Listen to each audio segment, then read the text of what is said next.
తాకట్లో ఉన్న బంగారాన్ని విడిపించి ఆ రోజున మార్కెట్ ధర కట్టి మిగిలిన డబ్బును మీకు అందిస్తుంది కొమ్మూరి గోల్డ్.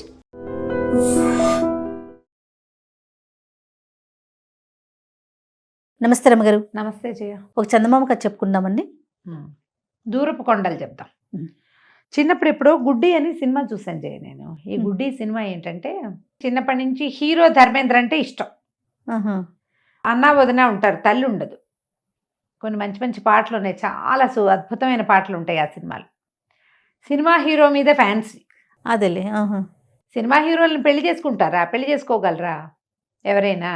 పైగా మనం ఒక సినిమా చూస్తాం, ఆయన ఒక యాక్టర్, ఆయన ఒరిజినల్ క్యారెక్టర్ అది కాదు, హీరోకి యాక్ట్ చేస్తాడు ఆయన. అతని మీద ఇష్టం. ఒక పెళ్లి సంబంధం ఏదో వాళ్ళ వదిన బ్రదర్ ఎవరో పెళ్లి సంబంధం కుదిరిస్తే ఈ అబ్బాయి మీద ఉండదు, ఆ హీరో మీద ఉంటుంది. ఆ పిల్లకి, చిన్నపిల్లల్లో అలా ఉంటుంది, టీనేజ్ గర్ల్స్ మరీ ఉంటారు కదా. ఆ సినిమా చూసినప్పుడు పిల్లల్లో ఇలా ఉంటుంది అని అనిపించింది. ఎప్పుడో చూసాం, చాలా మంచి సినిమా. అవకాశం ఉంటే చూడండి, యూట్యూబ్లో కనపడుతుంది. గుడ్డి. ఈ కథ ఇంచుమించుగా అలాంటిది అనమాట, ఒక చందమామ కథ ఇది. పూర్వమట ఈ సీతారాంపురము అట్లా జమీందారీ కొన్ని అద్భుతమైన వ్యవస్థ ఒకటి ఉండేది. అక్కడ మహీధరుడని జమీందారు. ఆయన చాలా మంచివాడు, తెలివైనవాడు, చాలా రూపసి కూడా. జమీందారు గారని ఎంత గొప్ప. సీతారాంపురం జమీ చాలా పెద్దది, దాదాపుగా 50 గ్రామాలు ఉన్నాయి ఆ జమీ కింద.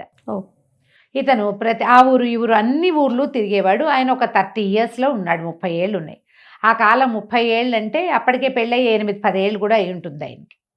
20 ఏళ్ళకే పెళ్ళిళ్ళు, 18 ఏళ్ళకే పెళ్ళిళ్ళు చేసేసేవాళ్ళు. వివాహితుడే ఆయన.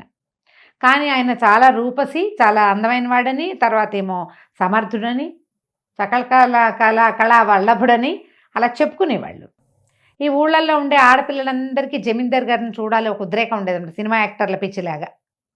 అయితే ఈయన ఒకరోజు ఆ జమీలో ఒక ఊరు నుంచి ఇంకో ఊరు వెళ్తుంటే ఒక కుర్రాడు, ఒక అతను ఊరేసుకునే ప్రయత్నం చేస్తూ కనపడ్డాడు. ఓహో. ఈయన ఆశ్చర్యపోయాడు. దివాను ఆయన ఇద్దరు దబదబా వెళ్ళారు. వాళ్ళిద్దరే ట్రావెల్ చేస్తున్నారు, కలిసి వెళ్ళేవాళ్ళు గుర్రాల మీద. అదేమిటయ్యా చక్కగా ఉన్నావు, కుర్రాడివి, చూడ్డానికి బాగున్నావు, ఇట్లా సూసైడ్ చేసుకుంటున్నావు, ఎందుకు ఆత్మహత్య ప్రయత్నం చేస్తున్నావు అంటే, ఏం చెప్పనండి, చిన్నప్పటి నుంచి ఎంతో ప్రేమించాను మా మేనమావ కూతురు జలజాక్షిని, అది నన్ను పెళ్లి చేసుకుంటాను అంటోంది అన్నాడు. అనేసరికి దివా అన్నాడు, ఎందుకు చేసుకొని అంటుందో, చక్కగా ఉన్నావు, చూడ్డానికి స్థితిపరుడల్లే కనపడుతున్నావు, బట్టలు అవి చూస్తే, ఏమిటి మీ మేనమావ కూతురు సమస్య ఏంటంటే, ఏం చెప్పనండి, మా మేనమావ కూతురికి జమీందార్ గారంటే ఇష్టం. చిన్నప్పటి నుంచి ఆయన రూపాలు, లావణ్యాలు, గుణగణాలు, ఆయన శౌర్యం, ప్రతాపము, ఆయన ఇంకా ఉన్నాయి రకరకాల గుణాలు, మేనేజ్మెంట్ స్కిల్స్, అవన్నీ చూసి విని మా మరదలు ఆయన్ని తప్పిస్తే రెండో వాడిని పెళ్లి చేసుకోనంటోంది. ఆ పిల్ల పుట్టినప్పుడే నాకు వాగ్దత్తగా ఉండింది, నిజానికి పురిటింట్లో నుంచి ఆ పిల్ల నా పెళ్ళామన్నారు, అదేమో ఏమైనా సరే అంటోంది. ఊరందరికీ అదే నా పెళ్ళామని ప్రచారమైంది. ఇప్పుడేమో అది జమీందారిని చేసుకుంటాను, నేను చేసుకోనంటే అవమానంగా ఉండి ఆత్మహత్య చేసుకోవాలనుకుంటున్నాను అనేసరికి ఆయన ఆశ్చర్యపోయాడు. అదేమిటో మీ మేనమావ కూతురికి అలాంటిది ఎందుకుందంటే, నేనేం చెప్పనండి, జమీందార్ గారి కథలు, గుణకథలు ఊరంతా చెప్పుకుంటారు, ఇదేమో వెందు, ఏమైనా సరే ఆయన్నే చేసుకుంటానంటోంది. అవమానంతో ఇంత పని చేశాను అంటే, కాదు ఏదైనా ఏర్పాటు చూద్దాం నాయన, నువ్వు మాత్రం ఇట్టాడి పని ఏం చేయబాక, నువ్వు ఊరు వెళ్ళిపో, ఇంతకీ మీ మేనమావదే ఊరు, నీదే ఊరు, ఆ పిల్ల పేరేమిటి కనుక్కున్నారు. కనుక్కుని సరే ఒక 2 రోజులు అయ్యింది, వీళ్ళు ఆ ఊరు వెళ్ళారు. వెళ్ళేసరికల్లా ఆయన భూషయ్య గారని ఒక మోతుబరి, ఆ భూషయ్య గారి కూతురు జలజాక్షి. వీళ్ళు ఆ ఊర్లోకి వెళ్ళాక జ్ఞాపకం వచ్చింది, నిన్న మనం విన్న కథ ఈ ఊరి కథే కదా, ఈ ఊరి పిల్లే, చూద్దామనుకున్నారు. ఆ భూషయ్య గారు ఉన్న వీధిలోకి వెళ్ళేసరికల్లా వాళ్ళ ఇంటి ముందంతా గలాభాగా గందరగోళంగా ఊరు జనమంతా చేరారు. జమీందార్ గారు దివాను ఇద్దరు దగ్గరికి వెళ్ళారు. ఆయనే జమీందార్ అని ఎవరికి తెలియదు అక్కడ ముందు. ఏమిటి ఇక్కడ ఏం జరిగిందంటే, 3-4 చెప్పారు, ఏమిటండి ఈ రోజుల్లో ఆడపిల్లల పద్ధతులు, ఆ పిల్ల జమీందారిని చేసుకుంటానని గోల, ఆయన ఎక్కడ వీళ్ళెక్కడ, తండ్రి ఆయన గట్టిగా చెప్పేశాడు, ఆయన్ని పెళ్లి కాదు దర్శనం కూడా నేను చేయించలేనంటే, పిల్ల నూతిలో దూకిందండి, ఇదిగో గజ ఈతగాళ్ళు వచ్చి పిల్లని లేవదీశారు నూతిలో ఇంచి, తండ్రి లబోదిబోమంటున్నాడు అనేసరికి వీళ్ళు ఆశ్చర్యపోయారు. చచ్చిపోవడానికి సిద్ధమవుతోందా పిల్ల? అక్కడి నుంచి యువతలకు వచ్చారు. దివాన్ అన్నాడు, మహాప్రభు ఎంత మంచిది చూడండి, మిమ్మల్ని ఎంతో ప్రేమిస్తుంది, ఆ పిల్లని చేసుకోకూడదు మీరు అన్నాడు. జమీందార్ కంగారు పడ్డాడు. ఇంకా నయం, ఇంకో పెళ్లి చేసుకోమంటావా, ఉన్నావిడనే మేనేజ్ చేయలేక వస్తుంటే, పెళ్ళొద్దు, పేరెంట్ వద్దు, ఈ పిల్లని దారిలో పెట్టాలి. ఇంతకీ ఈ అమ్మాయి జమీందారుని చేసుకుంటా అంటుంది, కానీ ఆ జమీందారుని కంటితో ఓసిని చూడలేదు. జమీందారు రూపసని చెప్పుకుంటున్నారు అంతే. అది ఇప్పుడు ఆ ఊళ్ళో వాళ్ళు జమీందారుని చూసుంటే ఆయన దివాను 2 గుర్రాల మీద వస్తే చుట్టుపక్కల జనం అంతా గుర్తుపట్టద్దు. ఆ ఊళ్ళో ఎవరూ చూడలేదు. చిన్న చిన్న ఊళ్ళు వాళ్ళ. ఆయన ఊరికే తిరిగి ఏదో పెద్ద ఫంక్షన్ ఉన్నప్పుడో ఎప్పుడో చూస్తారు. పైగా అప్పుడు కూడా ఆయన ఏదో స్టేజ్ మీద కూర్చుంటాడు లేదా దూరంగా ఉంటాడు. పక్కనే నుంచుని ఆయన అందచందాలని వీక్షించే అవకాశం ఎవరికి లభిస్తుంది? రాజా మహారాజాలవి. సరే ఏం చేద్దామని ఆలోచించి ఇంటికి వెళ్ళిపోయారు. ఒక 4 రోజుల తర్వాత దీన్ని ప్లాన్ ఆఫ్ యాక్షన్ ఒకటి పెట్టుకున్నారు. ఆ వారం తర్వాత ఈ భూషయ్య గారింటికి కబురు వచ్చింది. ఏమని? జమీందార్ గారు ఈ ప్రాంతంలో వెళ్తుంటే గుర్రం కాలు మడతపడి పడిపోయారు, కాబట్టి మీ ఇంట్లో రెస్ట్ తీసుకోవటానికి వస్తున్నారు అని. ఎగిరి గంతేసింది ఆ పిల్ల. జమీందారే మన ఇంటికి వస్తున్నాడు. సాయంకాలం 4 గంటల వేళ దివాన్ గారు ఇంకొక పనివాడు కలిసి కుంటుకుంటూ వస్తున్నటువంటి జమీందారిని, ఆయన ఇంటి దాకా ట్రావెల్ చేయలేడు, జమీ దాకా వెళ్ళలేడు, అందుకని ఈ ఊళ్ళో భూషయ్య గారింట్లో ఉంచుతారు. భూషయ్య గారిల్లు పెద్దిల్లు, మోతుబరి అయినా జమీందారు దగ్గరికి వెళ్ళగలిగే కెపాసిటీ ఉన్నవాడు కాదు. ఓహో. జమీందారు అంత పైవాడు. తీసుకుపోయి జమీందారు గారిని భూషయ్య గారింట్లో చేర్చేసరికి కాలు అది కొద్దిగా నొప్పి చేసింది. ఆయన నడవలేకుండా ఉన్నాడు. కొద్దిగా ఒంట్లో కూడా ఏదో బాగలేదు, జ్వరం వచ్చింది. అమ్మాయి ఎంతో సంతోషించింది. ఆయన చూస్తే ఆశ్చర్యపోయింది. 6 అడుగుల పైన ఉన్నాడు. పెద్ద పర్సనాలిటీ, ముక్కు మొహం ఎంతో బాగున్నాయి. మీసం ఆయన ముఖానికే అందం తెస్తే పిల్ల మెలికలు తిరిగిపోయింది సంతోషంతో. ఇట్లాంటి వాడిని కదా పెళ్లి కొడుకంటే ఇట్లా ఉండాలి. వయసు తేడా లేదు. అప్పట్లో అలా ఉండేది కాదు. ఆ పిల్లకు 17 ఏళ్ళు ఉన్నాయి, ఆయనకు 30 ఏళ్ళు ఉంటాయి. ఏముంది 13 ఏళ్ళ ఇది ఏముంది? పాత రోజుల్లో నేను చెప్తాను, ఇప్పుడు పోట్లాడతావు నువ్వు. 30 ఏళ్ళ మగవాడు 3 ఏళ్ళ ఆడది అనేవాళ్ళు.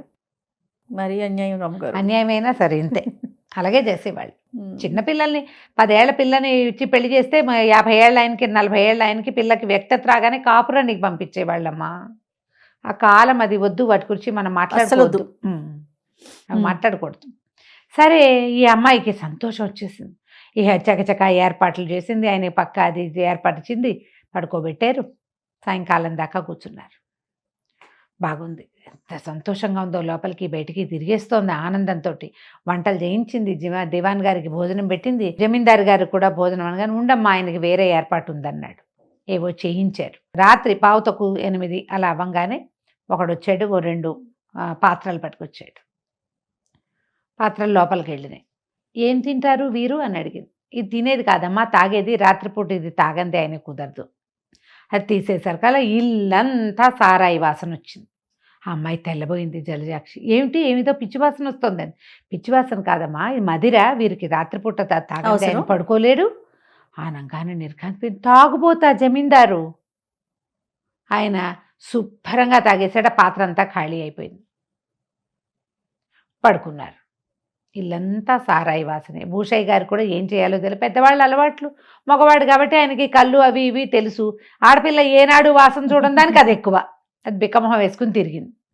మర్నాడు పొద్దున ఏమైంది, ఈయన మరి ఇక్కడే పడుకున్నాడు వీళ్ళింట్లో ఉన్నాడు. ఆయన కాలక్షేపం ఏముంది? మామూలుగా అయితే జమీలో ఉంటే అటు ఇటు తిరుగుతాడు, వారా వీరా వస్తారు, కాగితాలు దస్త్రాలు చూడాలి, ఎవరితోటైనా మాట్లాడాలి. వీళ్ళింట్లో కాలక్షేపం ఏముంటుంది? 2 పెద్ద మనుషులు వచ్చారు జమీందారు గారితో జోదం ఆడడానికి. తోచాలి ఆయనకి. చదరంగం ఆడారు. పందాల మీద పందాలు వేస్తున్నారు. సాయంకాలం అయ్యేసరికల్లా 1600 నాణేలు అప్పు పడ్డాడు జమీందారు గారు. దివాన్ గారిని, డబ్బులు పట్టుకురండి, వీళ్ళకి మనం అప్పున్నామంటే, ఏమిటి జూదం ఆడతారా, ఒట్టి కాలక్షేపం ఆట కాదా అని అడిగింది జలజాక్షి. చిచ్చి, కాలక్షేపానికి ఆడితే ఏం బాగుంటున్నాయి? కాలక్షేపానికి ఆడితే బాగుండదు. పందే ఉంటే కదా సరదా వచ్చేది. అదే కదా. ఈయన ఓడిపోయారు, ఈయనకి అలవాట్లేదా అంటే, ఏం కాదు, ఆయన ఆడుతూ ఉంటాడు, అప్పుడప్పుడు గెలుస్తాడు, అప్పుడప్పుడు ఓడిపోతాడు, ఇదంతా మామూలే అన్నారు వచ్చిన పెద్ద మనుషులు ఇద్దరు. చెరుకో 800 నాణేలు చేతిలో పెట్టారు. దివాన్ గారి దగ్గర డబ్బులున్నాయి, ఇచ్చేశాడు. రేపు వస్తామన్నారు వాళ్ళు. దివాన్ గారు అన్నాడు, రేపు రాబోకండి అని వాళ్ళకి చెప్పాడు. కానీ రాజుగారు ఒప్పుకోలే. జమీందారు, ఎట్లా తోస్తుంది ఇక్కడ, ఈ ఊళ్ళో ఏముంది కాలక్షేపం, రేపు మార్నింగ్ రండి, మళ్ళీ రేపొద్దున్నే అన్నాడు. మళ్ళీ రేపొద్దున వాళ్ళు వచ్చారు. ముందు ఆ రోజు రాత్రి జూదం ఆడిన రోజు రాత్రి మళ్ళీ పాత్రలు వచ్చినాయి, మధుపాత్రలు. మధుపాత్రతో ఇల్లంతా గుమాయించింది. ఈ అమ్మాయికి ఇంత మొహం చేసేసుకున్నది. ఏమిటి ఇది, ఇంతంత డబ్బా? 1600 అంటే కనీసం 2 గ్రామాల డబ్బు శిస్తు ఒక్క పూటలో అవగొట్టేశాడే. ఈ 2 గ్రామాల వాళ్ళ సంవత్సరం డబ్బు కదా అది, ఒక్కటే పూట. బిక్కమొహం వేసుకుని ఉంది. ఆయన కోసం వంటలు చేయిస్తోంది, ఏవో చేస్తుంది, బట్టలు ఉతికిస్తోంది, గదులు తుడిపిస్తోంది, కానీ అటు ఇటు తిరుగుతోంది, ఏం చేయాలో తెలియక. మర్నాడు మళ్ళీ వచ్చారు వాళ్ళు. ఈసారి 2000 వరహాలు పోయింది ఆటలో. దివాన్ గారు చేతులు నలుపుకుంటూ, ప్రభు పెద్దగా డబ్బులు అవి లేవండి. అబ్బా లేకపోతే ఎలాగండి, వీళ్ళతోటి ఆడేమో పోయినాయి డబ్బులు, మీరు నా మాట వినండి, మనం అవతల పొలాలు అమ్ముదాం అనుకున్నాం కదా, 2 గ్రామాలు, ఓ 2-3 గ్రామాలు అమ్మేసేయండి, నాకు డబ్బులు కావాలి. ఈయన గ్రామాలు అమ్మి డబ్బులు పట్టుకొచ్చాడు.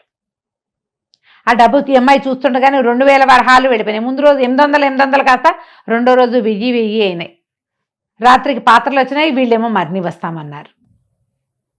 సాయంకాలం అయ్యేసరికల్లా తోచట్లేదని ఆవిడెవరో ఒక నాట్యగత్తెని తీసుకొచ్చారు. ఆవిడతో పాటు తాషా మార్బాలు అన్నీ వచ్చినాయి. మద్యం లోపలికి వెళ్ళింది. ఓ 2 డాన్స్ చేసే 2 అమ్మాయిలు, ఓ పెద్ద ఆవిడ, ఓ చిన్న ఆవిడ, అక్కడి నుంచి వాయించే వాద్యకాళ్ళు. ఇల్లంతా హోరెత్తిపోయింది, ఊరంతా గుమ్మెత్తిపోయింది. జనం అంతా చెప్పుకున్నారు, అబ్బో ఈయనేదో అది ఇదనుకున్నాం, గ్రంథసాంగుడే అని చెప్పుకుంటున్నారు జనాలు. ఈ రాత్రి నాట్యం చేయడానికి వచ్చిన వాళ్ళు వెళ్ళిపోయారో ఇక్కడే ఉన్నారో వీళ్ళకి తెలియదు. నిద్రలు పోయారు. వీళ్ళకి ఏం అలవాటు ఉంది, పల్లెటూరు అంతా అందరు నిద్రపోతారు పెందరాలే. తెల్లవారుజాము దాకా ఏదో మోగుతున్నట్టే ఉంది సంగీతం. వాళ్ళు ఎప్పుడు వెళ్ళారో తెలియదు. ఈ అమ్మాయి పొద్దున్నే లేచి కసువు ఊడుస్తుంటే నాట్యగత్తెలు 2 బయటికి వెళ్తున్నారు. తెల్లవార్లు నాట్యగత్తెలు జమీందారుతో పాటు లోపలే ఉన్నారు. ఈ అమ్మాయికి ఇంత అయిపోయింది మొహం. బాబోయ్ అనుకుంది. 4-5 రోజులు ఇట్లాగే గడిచినాయి. మొదట్లో వచ్చిన రోజున్న ముఖ వికాసము అవి అమ్మాయికి ఏమీ లేవు. భయమేస్తోంది. ఈయన 5 రోజులు ఉన్నాడు ఇక్కడ. 5 రోజుల్లో మొత్తం అన్ని రంగులు చూపించారు. చూపించాక బయలుదేరుతామన్నారు. కొంచెం కాలు తేలికిచ్చింది. నేను వెళ్ళొస్తానండి భూషయ్య గారు, మీరు చాలా గొప్ప ఆతిథ్యం ఇచ్చారు, మీ అమ్మాయి ఎంతో బాగా సేవ చేసింది, నాకు చాలా నచ్చింది. ఇప్పుడు పెళ్లి చేసుకుంటే ఇలాంటి పిల్లని కూడా, ఒక పిల్లని పెళ్లి చేసుకోవాలని కొంతకాలంగా అనుకుంటున్నాను. ఇట్లా బుద్ధిమంతురాలైన పిల్ల చక్కగా, కాబట్టి మీకు అభ్యంతరం లేకపోతే మీ జలజాక్షిని నేను వివాహం చేసుకుంటానండి అన్నాడు. అనేసరికల్లా భూషయ్య గారికి ఏముంది, ఆయనకి ఇష్టమే, ఎందుకంటే ఈ పిల్ల చచ్చిపోతానంది. బాబు మిమ్మల్ని నేను కాదంటానా ప్రభు, మీరేదంటే మేము అదే అనగానే జలజాక్షి, నాన్న ఇట్రా అని పిలిచి, అట్టా ఒప్పుకుంటావేంటి నాన్న, నన్ను చిన్నప్పుడే బావకిస్తానని మాట ఇచ్చావు కాదు అత్తయ్యకి, ఇవ్వలేనండి మా చెల్లెలకి మాట ఇచ్చానని చెప్పు అని చెప్పి ఆయన నిర్ఘాంతపడి, అదేమిటే అమ్మ చచ్చిపోతానన్నావు కదే ఈయన కోసము, తెలియక చచ్చిపోతానన్నా నాన్న, ఇప్పుడు తెలిసిందిగా కాదని చెప్పు అనగానే ఈయన ఏం చేశాడు, ఇప్పుడు డైరెక్ట్గా ప్రభు దగ్గర ఎట్టా చెప్తాడు. దివాన్ గారిని పక్కకి పిలిచి, అయ్యా ప్రభు వారు ఇట్లా అన్నారు, నా వరకు అభ్యంతరం లేదనుకోండి, కానీ మా చెల్లెలు చనిపోయేటప్పుడు మాట ఇచ్చానండి, మా పిల్ల పుట్టినప్పుడే మా మేనల్లుడికి వాగ్దత్తగా ఉంది, మరి ఇట్లా వాగ్దత్త అయిన పిల్లని ప్రభువుల వారికి సమర్పిస్తే బాగుండదో ఏమిటో చూడండి, వారికి చెప్పండి అని. ఈ దివాన్ గారు అన్నారు, అర్రే ముందే చెప్పలేదేంటండి, ఆయన మీ పిల్లని చేసుకోవాలని ఉంది, సరే నేనేదో చెప్తాలేండి అని చెప్పి వాళ్ళిద్దరూ వెళ్ళి ఆయన లోపలికి వెళ్ళి రాజుగారితో గుసగుసలాడాడు. ఆయన బయటకు వచ్చి, మీరేదో పెద్దవాళ్ళు మాట ఇచ్చానన్నారు కదా, నాకు చాలా మనసు ఉంది, మీలాంటి పెద్ద మనుషులతో బియ్యము, మీ అమ్మాయి లాంటి బుద్ధిమంతురాలతో వివాహం 2 చాలా ఇష్టమైనవే, సరేలేండి వివాహ పత్రిక పంపించండి, తోచిన బహుమానం పంపుతాం అని చెప్పి వెళ్ళిపోయారు.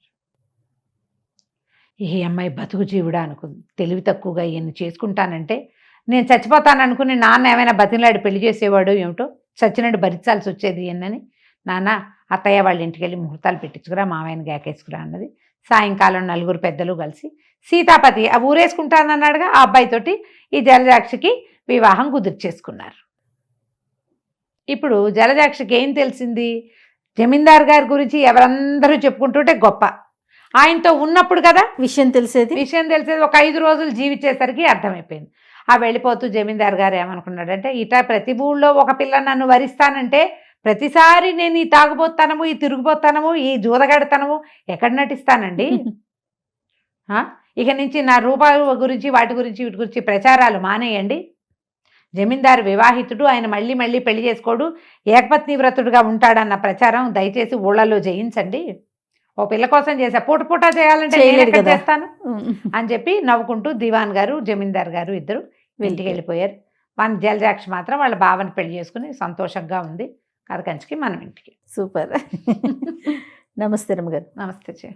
And for more videos, Please subscribe to iDream. Please subscribe to iDream. Please subscribe iDream. And please subscribe to iDream.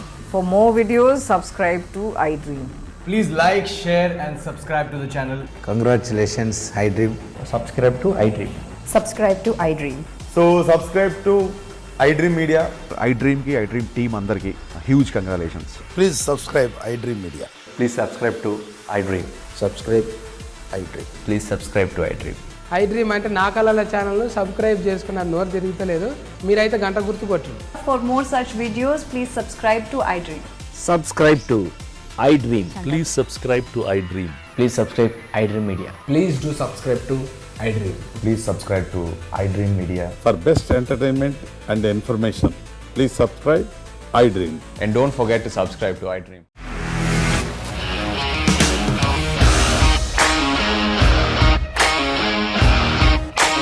ఇండస్ట్రీలో కమిట్మెంట్ ఇష్యూస్ వస్తే నీకు కూడా వచ్చినట్టు మార్నింగ్ తీసుకెళ్ళానంటే కొట్టి పడేసారు.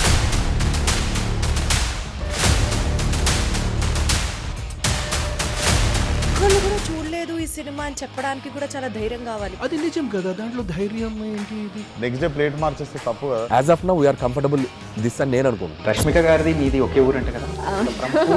నీకు కోపం వచ్చిందంటే బాగా తిట్టేత్తరా? తిట్టేద్దామండి. నిజంగా గేమ్ ని ఎలా చేంజ్ చేయగలిగారు? APSFC వాళ్ళకి 6 నెలల్లో నేను 6 లక్షలు కట్టా. బిజినెస్ చేయాలనుకుంటే it is as difficult as riding a tiger.